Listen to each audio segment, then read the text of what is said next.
Hi everyone, welcome back to another video from Apps Academy.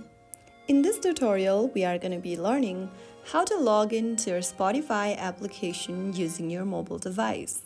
So to log into Spotify account, first of all, make sure you have installed the Spotify application on your device and then launch it open. Soon after you do that, you'll end up in this welcome screen. Now click on the login button at the bottom to log into an existing account. From the login options, you can log in using one of these following menus. You can go ahead and choose continue with email and enter your email address or username and your password to sign in. Or you can also log in with your Facebook account, Apple ID, or with your Google account.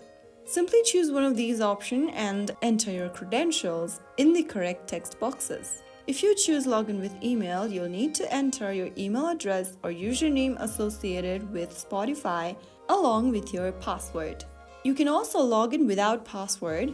Simply tap on login without password and you will be sent a verification code on your email, which you can go ahead and click on to access your account's login process.